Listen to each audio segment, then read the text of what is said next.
Estamos con un invitado hoy día y es un gusto saludar esta mañana al politólogo y querido amigo Osvaldo. El punto de ya la política comenzó a tomar forma. Ya comienzan a darse juegos artificiales, digo yo, para un poco ver quién hace más bulla y quién hace más acto de presencia. ¿Por dónde cree que van los tiros? Bueno, primero, buenos días, un gran abrazo a la distancia a todas las personas que nos escuchan, al panel, siempre encantado de estar en esta institución de la radiodifusión. Muchos años viniendo acá desde muy temprano, de verdad que mi agradecimiento, porque no todos los micrófonos apuestan a las personas desde que empiezan, y ese es mi caso. Muchísimas gracias, I99. Quiero enviar, si me permite, un agradecimiento y un saludo a todo el cuerpo de médicos y doctoras y enfermería, auxiliares de la clínica Antonio Pino y Casa, el pensionado del Hospital de Niños Roberto Gilbert, donde estuvo recién ingresado mi hijo. Yo estaba fuera del país, fue una emergencia bastante, digamos que nos asustó mucho, ya mi hijo está fuera de peligro, pero realmente me sentí bastante satisfecho de ver la calidad y el nivel, y no porque en mi caso conozco muchos hospitales en la región, y pensaría que esa institución, en este caso el hospital, está al nivel de cualquier hospital que pensaría del mundo. Es correcto. Y enorgullece porque es una institución guayaquileña. Realmente uno cuando vive este tipo de situaciones valora, así que mi agradecimiento al doctor Pinos, a la doctora Blasco, a todo el equipo médico que atendió a mi hijo y que gracias a Dios está Enhorabuena.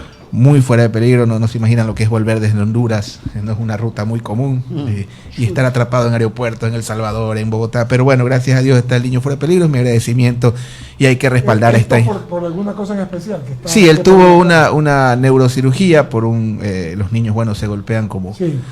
¿Y usted por qué no podía venir? Porque yo estaba en Honduras en ese momento trabajando. Regresar, es como que usted lo llama a su esposa y le dicen, van a ingresar a tu hijo en este instante. Debe volverse loco, ¿no? Sí, no, totalmente. Pero gracias a Dios, éxito absoluto, así que mi agradecimiento y mi orgullo de que las instituciones guayaquileñas como la Junta de Beneficencia funcionen. Ese era lo único que quería hacer. Bueno, retomando el tema, digamos, retomando la verdadera agenda, pensaría yo que hay dos puntos que me llaman la atención. El primero, lo que comentaban, ¿no? La mexicanización del Ecuador en materia de seguridad. Estos temas que vemos en los periódicos, yo lo veo a diario, ni siquiera a diario, por horas, cuando trabajamos en países de Centroamérica, en México. A veces la agenda se centra como que el único lugar con problemas en el mundo es Venezuela, y en Centroamérica, en México, pasan cosas pavorosas, y siguiendo tan lejos en Colombia.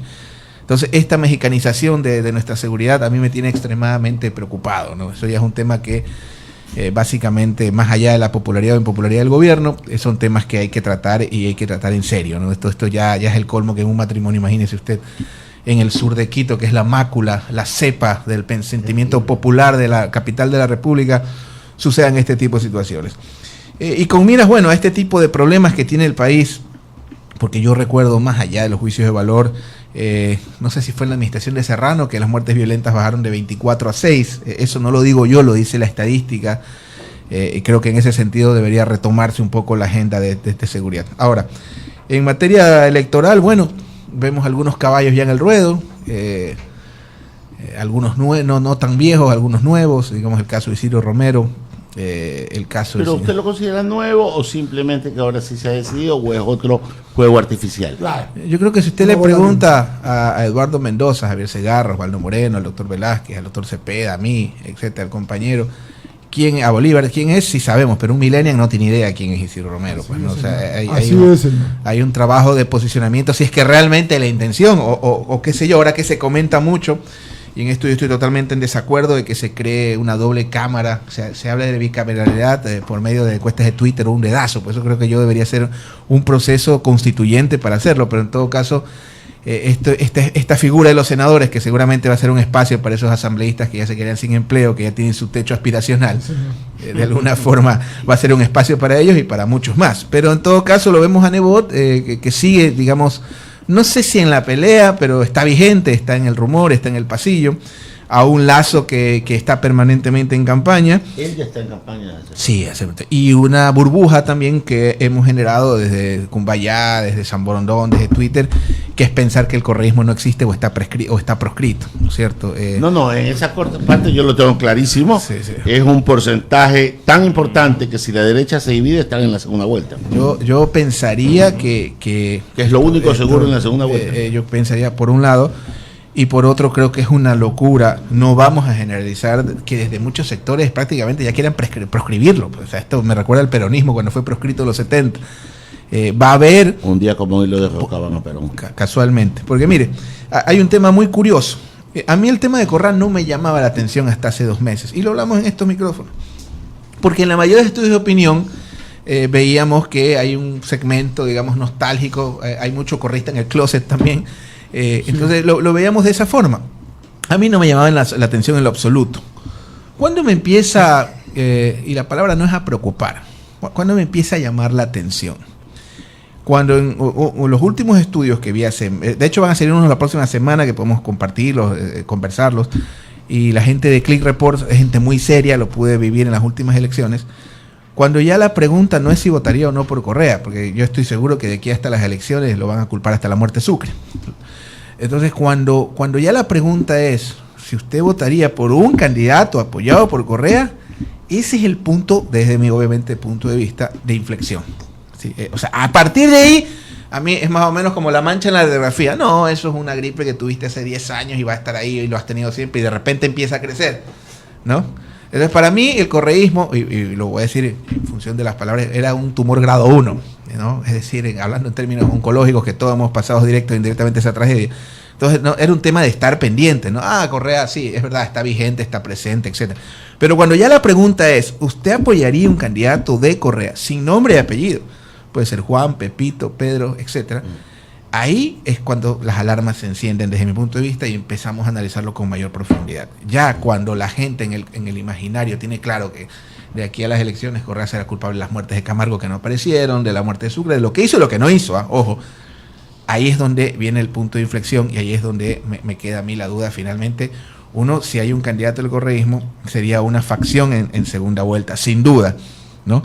Sin duda. ¿Y no crees tú, Osvaldo, que la marca Correa está bastante posicionada como para que el apellido pueda jalar gente, por decir algo, un nombre como Pierina? Lo que pasa es que, a ver, yo no quiero mañana tener una fila aquí de pedidos de réplica, no es mi estilo, no es lo que busco, pero me parece a mí, por lo menos, le voy a poner un ejemplo que pasó con la arquitecta Correa, y lo digo con mucho respeto. ¿En la prefectura? Sí, pero en la primera prefectura. ¿Ya? Ella que peleaba hombro a hombro en la prefectura con Jimmy Jairala, no recibió ningún tipo de respaldo en esa época, pues del gobierno. Y el respaldo en ese momento, por ejemplo, si usted comparaba la candidatura de María Duarte, que no la veía, que estaba más que claro que no había mucha posibilidad, había un respaldo total y absoluto de parte del gobierno. Y en el caso de ella, que estaba peleando de tú a tú o sea, no estoy tan seguro cómo le iría a la arquitecta Correa, pero lo que sí estoy seguro es que un candidato de Correa ya está en el imaginario. O sea, ya la gente entendió. Uno de él. Prefectura de Manabí, por ejemplo. Que un candidato Ramiro de él podría, claro, con ese estilo, con esa onda. Con el estilo de prefecto Manabí. Bueno, ya la última elección nos dejó muchas lecciones. Pichincha, ¿no? Hablemos de Pichincha. Ahí está el mejor ejemplo de la división. Lo de Pichincha fue de locos. Yo fui, digamos, de alguna forma víctima de eso también. O sea, fue de locos.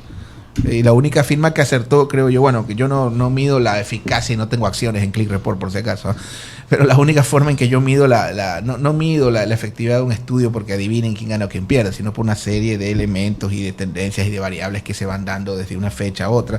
Pero lo de Pichincha fue una sorpresa. Lo de Manabí, para mí Pichincha sí fue, Manabí lo esperábamos. Porque lo de Orlando fue extraordinario, o sea, iba Estrada, imbatible, arriba, y de repente apareció Orlando y fue sistemáticamente Pero hubo dispersión también, igual que en Pichincha. Pero en todo caso no era una sorpresa. No, estaba una estrategia, además hay una estrategia de dispersión. Sin duda, pero no fue una sorpresa, o sea, ya nos esperábamos. No fue una sorpresa. Sabíamos que podría pasar, lo de Pichincha fue una sorpresa, lo del tercer puesto de Poli Ugarte para mí fue otra sorpresa, no me esperaba la arquitecta Correa en segundo lugar. Y una serie de resultados que se fueron dando a nivel nacional. A ver, podemos deducir también que esta incertidumbre sobre la aspiración o candidatura de Nebot cambiaría el tablero si es o no es. Sin duda. Lo que pasa es que, con todo respeto, hay cuadros extraordinarios en el Partido Social Cristiano, el mismo Henry Cucalonga, me parece uno de los mejores parlamentarios. Estoy totalmente en desacuerdo con su postura con el aborto por violación, pero eso es otra historia, ¿no? Eso ya son temas que debaten los parlamentos del mundo. Pero hay gente como César Ron, hay gente de primer nivel, pero obviamente, con mucho respeto, sí hay una distancia entre el liderazgo que tiene Nebot y cualquiera de sus, digamos, sí, de los cuadros, ¿no? Entonces, pero hay una diferencia, ¿no? Que a diferencia de Nebot, si Nebot llegara a ser candidato, o gana, ¿no? O sea, en el caso de él no tiene otra opción. O sea, perder no está entre eso. No podría, pero podría pasar. Es lo que le quiero, o sea, tendría mucho que perder, es lo que le quiero decir. Versus un asambleísta social cristiano que tendría todo que ganar y nada que perder. O sea, es muy difícil poder determinarlo, digamos, de forma precisa con tanta distancia, pero Nebot no deja de ser una opción y no deja de ser tampoco Lasso para él un problema y viceversa. O sea, no dejan de representar una tendencia en la cual Lasso, creo que acertadamente, se ha definido ya como el abanderado, digamos, de los conservadores en nuestro país. Y hay un segmento altísimo, pero muy alto, de personas que tienen una serie de valores, una serie de principios que están sobre la política, y en este caso el tema del aborto, la regulación de las drogas. Creo que Lasso se ha apoderado de esa bandera y esa puede ser una alternativa. Sin embargo, como le manifestaba, teniendo en cuenta obviamente que está en la otra orilla ese correísmo que trabaja en silencio, digamos, y que ya no creo que es un tumor grado 1, sino va camino un grado 3.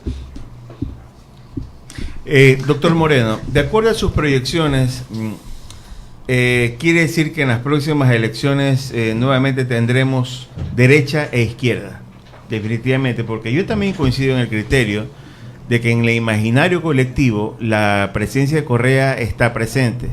Él no, físicamente, pero sí sus coidiarios, sí su pensamiento, y que en algún momento el abogado Ramiro Cepeda lo señaló, aquella inversión millonaria en propaganda, porque ese es el término en política, ¿no?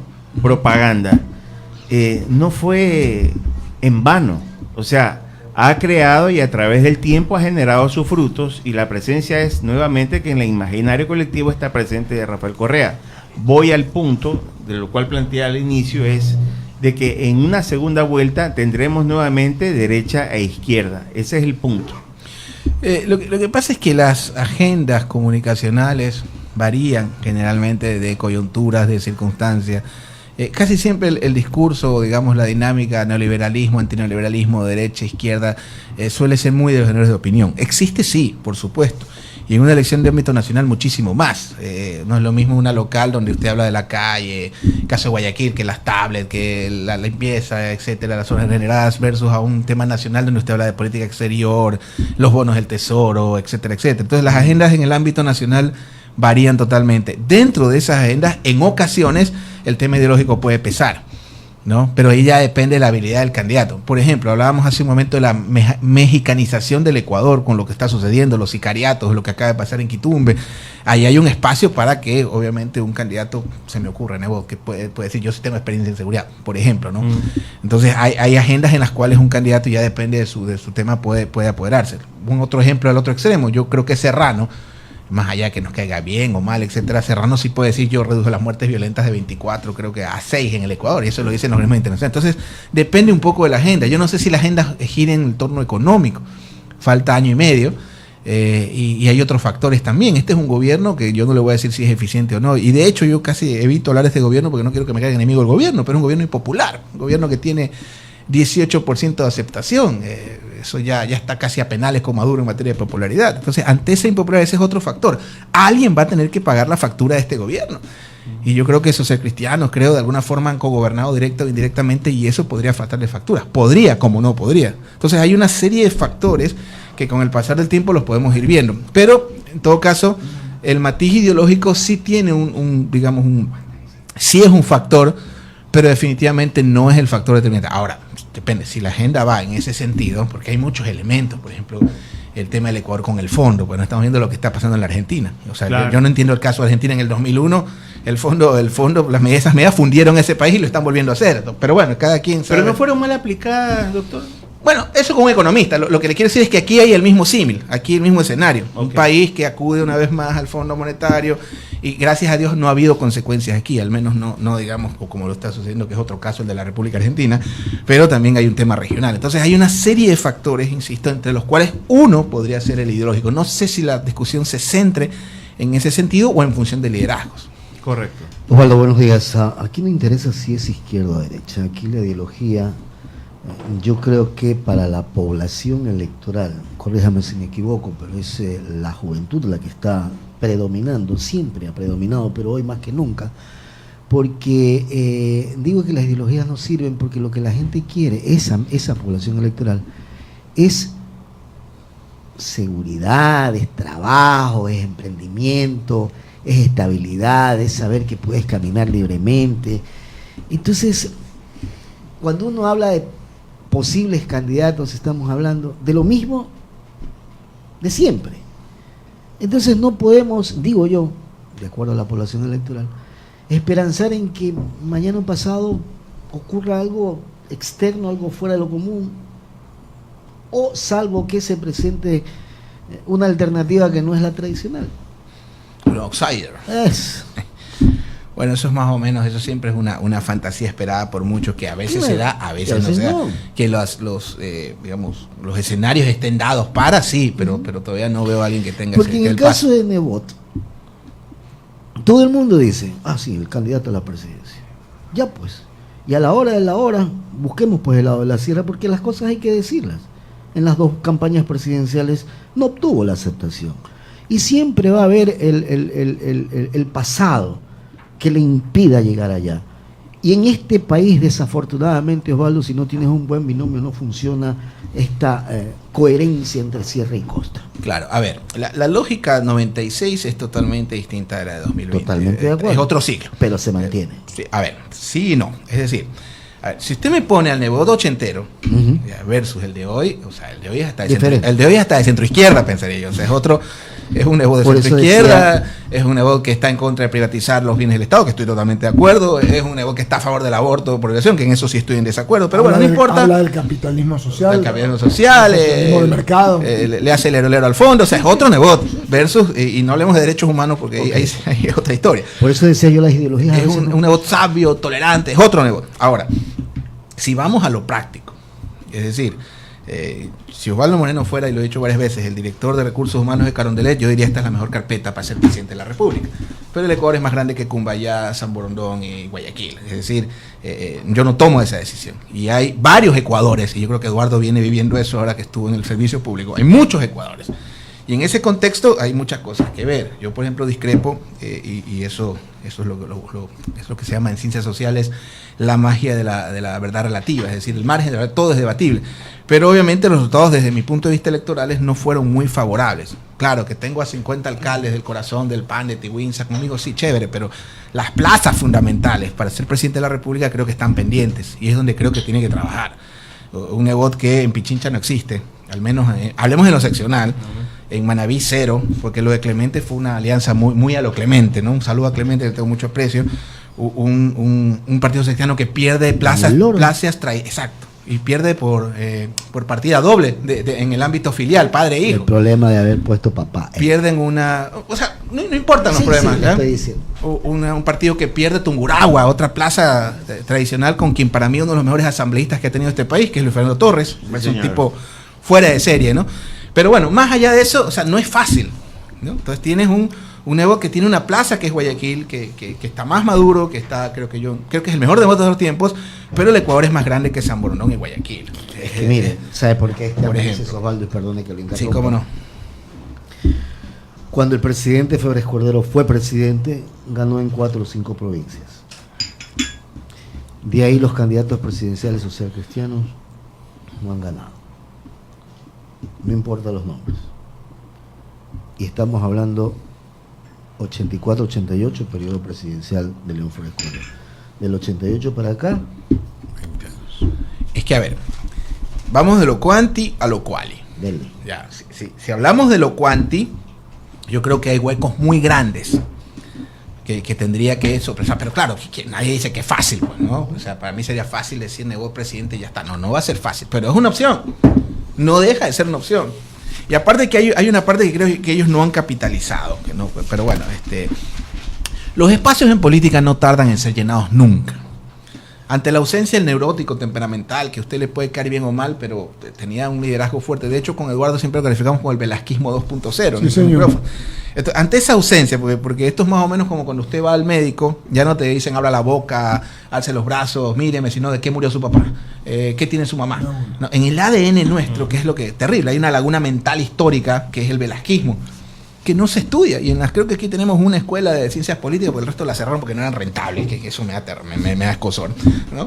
Entonces, en las pocas escuelas de ciencias políticas, y a nivel nacional, usted va a Flaxo, a la Andina, usted pide, hay más en Wikipedia de todo lo que se ha producido sobre el velasquismo en el Ecuador. Es terrible. Usted va a la Argentina, yo recuerdo, todos mis profesores, mis docentes en la República Argentina tenían bibliotecas enteras del peronismo, y todavía no se termina de entender y analizar el peronismo. Entonces, en este caso, para mí Correa representaba eso, la prolongación de que yo no le era un mal. Porque yo puedo ir al camino fácil de esta lectura de Supermercado, Montanero, Oppenheimer, etcétera, y decir que el populismo es para eso, bla, bla, bla. No, por ahí no va. Hay un tema que lo dice otro argentino extraordinario que se llama Ernesto Laclau. Él escribe un libro que se llama La razón populista, que creo que hay que leerlo un poco para entender Latinoamérica, desde Latinoamérica. Entonces, en ese contexto, llega usted al velasquismo, viene el correísmo, y ese espacio tiene que ser llenado. Entonces, desde mi punto de vista, en el casting, digamos, electoral, quien tiene todas las características para relevar ese liderazgo fuerte. Olvidémonos izquierda-derecha. Por eso insisto yo en las ideologías. No hay. Sí, no. O sea, olvidémonos, las agendas es otra cosa. Olvidémonos de que si es el monstruo de la prensa, que en Twitter... ¿Cómo suplimos ese populismo? Porque Lazo en Twitter es presidente. Pues en Twitter declara... a ver, si usted va a la calle y pregunta a la gente, ¿está de acuerdo con el alza de la gasolina? Todos te dicen que no. Aterricemos, Osvaldo. Si vas a Twitter te dicen que todo el alza de la gasolina es necesaria. Si vas a la calle sube el arroz y hay huelga. Si vas a Twitter hay huelgas y sube la Nutella. Un poco. En ese micromundo, ¿no es cierto? En ese micromundo sí hay unos factores, pero ya en la calle, yo creo que quien tiene todas las características para asumir ese espacio que deja este liderazgo fuerte, debería ser Nebot. ¿Qué pasa si el alcalde, el emérito, el alcalde emérito, como le puso Ramiro, el emérito decide no ir? Porque no veo dentro de su organización alguien con el nivel para poder frentear, por cualquier motivo. Dice, bueno, aquí está uno. ¿Qué sucede? A ver, yo creo que tal vez en preparación quizás haya gente que lo supera. Seguramente, probablemente. Todo el bagaje. Ahora, hay una distancia, obviamente, por un tema. Creo que hay legisladores fuera de serie como Bugalón, Ron, el mismo Henry Kronfle, etcétera. Pero tienen una ventaja sobre el mismo Nebot. ¿Y sabe cuál es? Que un Nebot, si sale de candidato, tiene todo que perder.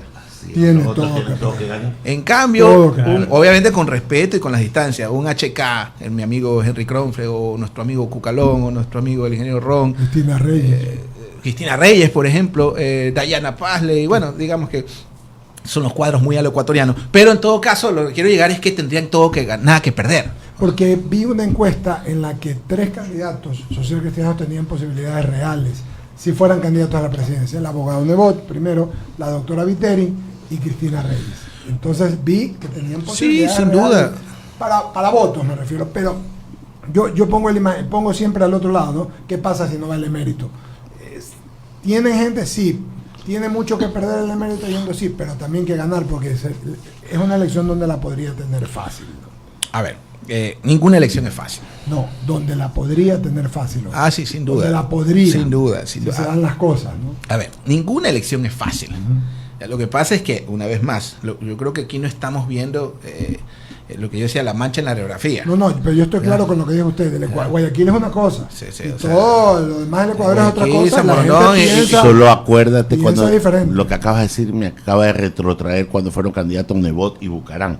Dijo, si así no le gana Bucarán, Nebot, ¿qué pasó? Es que, volver a repetirte, lo que hizo Osvaldo lo sabemos, todos lo sabemos. El Ecuador es diverso, tiene diferentes... Hay muchos Ecuadores. Son países, somos repúblicas dentro del Ecuador. Vaya de Ambato a Riobamba, que están a 30 minutos. Y acuérdense los comportamientos electorales, cómo votaba Durán y cómo votaba Guayaquil. Y Cuenca es otro país, pues también, y Manaví es otro. Es más o menos como en Estados Unidos, que está de un lado, al frente está Canadá, que es otro país. Claro.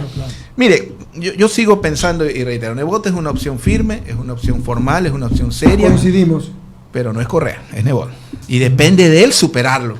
Nebot tiene mucha posibilidad, hasta ahí hay que ver también si él... Ahora, creo que Lazo juega también. Juega. Pienso yo, bueno, que debería... El correísmo jugará con alguno. Y el torreísmo, pero es que ahí viene, yo creo que el factor es el correísmo, es el tema que no estamos viendo. Y eso es mucho de la opinión pública. ¿Que no estamos? Que no estamos viendo. No, bueno, no nosotros, pero en general yo siento que la opinión pública cree que Correa es un tema de la justicia, que Correa está acabado. No él, alguien de él. Digamos. Y yo creo que el correísmo está vigente y hay mucho correísta en el closet. Sea Pirina Correa o el que sea, ellos van a tienen 18% de aceptación y 30% de...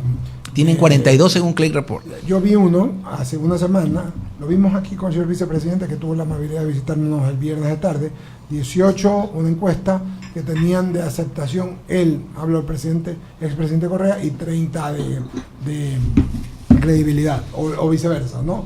Eso te pone en una segunda vuelta. Pero eso es, y con dispersión ni hablar. Y hay que ver si no los proscriben a lo peronismo, pues no, ya creo que Fuerza Compromiso Ecuador ya está en la lista negra, no sé cómo es la cosa, pero ya encontrarán un caballo. Por ahí tienen un temita. Bueno, en todo caso, una más de mi parte para darle el paso a Jaime, una más, Osvaldo Moreno. Con ese escenario y tomando en cuenta que tendríamos 3 candidatos, más las izquierdas, porque va a ir Gustavo Larrea, que a propósito viene mañana a las 7 de la mañana, va a ir Gustavo Larrea. Andrés Páez. Andrés Páez también se va a lanzar, pero yo no diría que él es de izquierda. Va a haber un grupo que va a capitalizar a los Provida. Cuidado, no se hace de izquierda y derecha esto, sino sí, Provida y no Provida.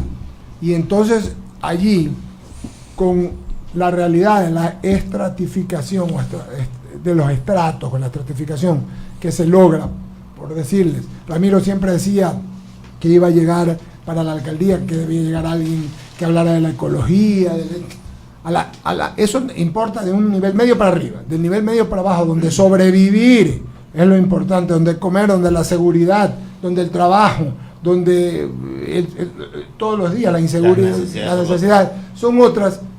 Votaron directamente por quien votaron, por la doctora Viteri, y votan por eso mismo, peor como un tema de seguridad y de desempleo y de temas económicos. Entonces, en mi criterio, hoy día eso va a jugar Osvaldo también. Sí, y entonces esa gente no piensa igual que la otra y ellos están en contra completamente de todas las medidas que se han tomado respecto. Un ejemplo de eso, Yundan Quito. Claro, totalmente. Yundan Quito. Totalmente.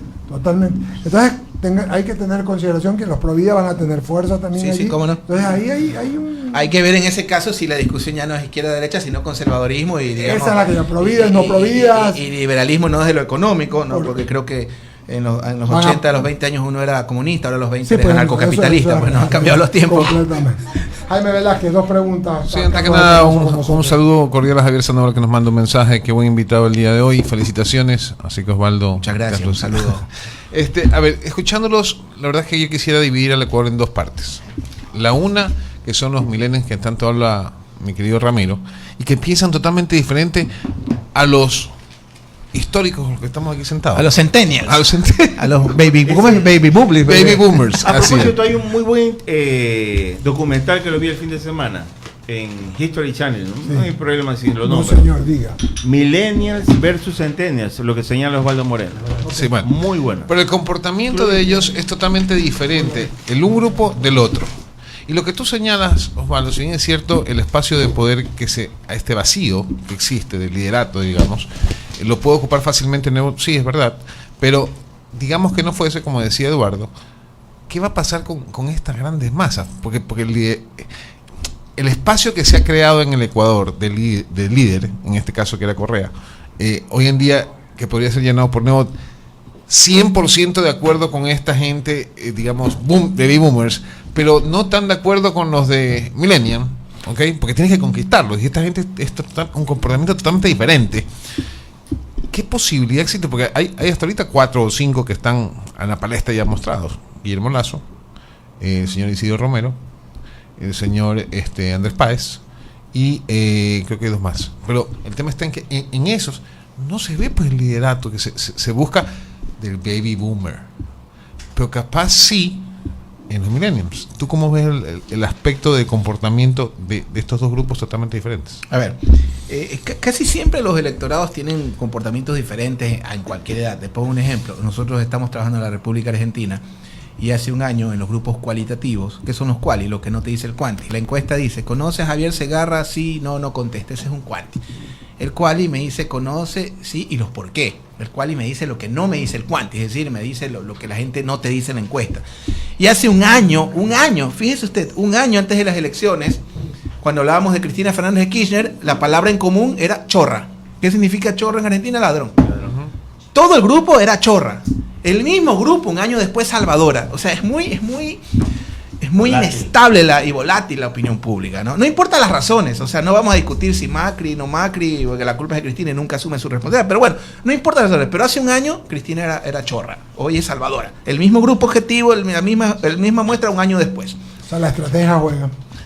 Sí, bueno, más allá de la estrategia, pero a donde voy yo es lo volátil que puede ser y cambiante la opinión pública. Ahora, hay un debate que creo que se ha magnificado o se lo objetiviza mal. Tanto el millennial, el centennial y el jubilado les afectan los mismos problemas, solo varía la forma. Ejemplo, si al jubilado le roban su plata, no compra los remedios, ¿no es cierto? Si al baby boomer, a los padres de familia, nos roban el sueldo, probablemente el problema nuestro va a ser la pensión de los chicos del colegio. Si al millennial le roban el teléfono, les van a robar la vida. Hay tres problemas diferentes en forma, pero al final el problema es el mismo. Es decir, al jubilado le roban los remedios, a nosotros como padres de familia la pensión de nuestros hijos, la comida, y al millennial el teléfono le estás quitando casi la vida. Sí. En cada segmento. Entonces, al final del camino, los problemas terminan siendo iguales. Lo que pasa es que la gente los aborda de forma distinta. ¿Cuál es el gran problema de los famosos millennials? Mire, yo creo que en líneas generales hay una... Siempre lo he pensado y lo he dicho, desde los teclados, los teléfonos, usted no cambia el mundo, eso es falso. Es muy fácil pelear una guerra, lo que pasa con Venezuela, por ejemplo. Claro. Desde WhatsApp es facilito pelear guerra. Vaya pues a recibir a los Marines usted y vaya a pelear contra las tropas estas, porque los cubanos no son idiotas, ¿no? O sea, podrán ser comunistas, pero idiotas no son. Nada. ¿No? Y llevan casi un siglo sacando la lengua, jugando con la KGB, con la CIA, con todo el mundo. Cuando se va en África. No, olvídate, que hablemos de lo ideológico. Pero yo, si me dice, mira, quiero estudiar inteligencia política, ándate a Cuba o ándate a la KGB o de pronto hasta el Pentágono. Pero ese es el nivel. Y esa gente en Venezuela es formada por cubanos. ¿A dónde quiero llegar? Entonces, pelear una guerra por WhatsApp es facilito. Vamos a liberar. Vaya pues al frente. Lo mismo pasa en el tema digital. Entonces, estos millennials, el gran problema es que no hay cómo, o por lo menos nadie de acuerdo, que Obama, no, mentira. Obama cero redes, eso es falso. Lo que pasa es que empezaba el negocio de las redes, pues usted encontraba, en mi profesión ya me vengo encontrando 50 que dicen que han asesorado a Obama. Bueno, claro, llama a Obama a ver si te contesta y pregúntale si es cierto que fulano de tal lo asesoró. ¿No? Entonces, eso de las redes tiene un papel que hay que darle. Aquí no ganó el que mejor tenía redes. No. ¿Qué fue Dalo? Sí, no. Vea, yo le digo, a lo largo y ancho del continente, en estos 15 años de profesión, un poquito 14 años, he llegado a la conclusión, hasta hoy puedo equivocarme. De pronto mi hijo va a decir, mi padre en estos micrófonos, quién sabe, dirá mi padre está equivocado, ojalá que lo diga.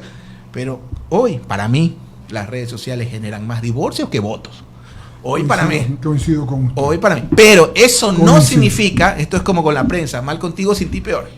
No puedes prescindir, porque es un elemento. Y yo no lo digo porque esté Eduardo o porque haya sido de la radiodifusión ni a ustedes. O sea, siempre yo he reivindicado por razones técnicas, les voy a compartir el paper, es más, espero que lo editen en la próxima asamblea sobre la radio. Usted no puede prescindir de la radio en general. Las zonas rurales a nivel de Latinoamérica, entonces vienen los alumnos míos que han hecho pasantes, algunos chicos que llegan de la George Washington, de universidades de Estados Unidos. No, pero es que en el senador tal, en el año tal. A ver, esto es Latinoamérica, hijo. De 5 de la mañana a 7 de la mañana, el 45 al 50% de la gente en las áreas rurales escucha radio. Es que son poquitos, claro, pero ya los resultados electorales son tan estrechos hoy en día que tú no puedes prescindir. Súmale que en nuestros países son los últimos resultados que llegan, porque resulta que en el oriente hay una junta que tiene 1000 votos y hasta que la traen en el helicóptero y la cadena de custodia. Entonces hay ciertos elementos de comunicación que no han variado, ¿no? Y los problemas, yo creo que la forma de los millennials finalmente llegar a este electorado nuevo, entre comillas, es ver la forma en que usted logra comunicarse con ellos, ¿no? Y cómo los articula y cómo logra que ellos rompan esa cadena del teclado, lo que yo llamo del teclado a la urna. que eso le pasa a cualquiera. Si no fuera por el papelito de votación, nosotros no iríamos a votar. Es más, yo pienso que es un contrasentido que el voto sea obligatorio. ¿No? Yo no soy ni liberal ni nada por el estilo, o sea, todo lo contrario. Entonces, en ese contexto, pensaría que ese electorado, como cualquier otro, hay que llegar a sus demandas, obviamente con procesos de investigación. Una más, Jorge Alviar Macías, nuestro querido amigo, un abrazo, y editorialista del diario El Universo, el gran abogado, dice: yo veo entre la gente joven de los socialcristianos un elemento con muchas virtudes políticas, de Jaime Roldós, y encuentro que a la fecha se dan las mismas condiciones que lo llevó al poder a Roldós y un sponsor similar a Don Boca.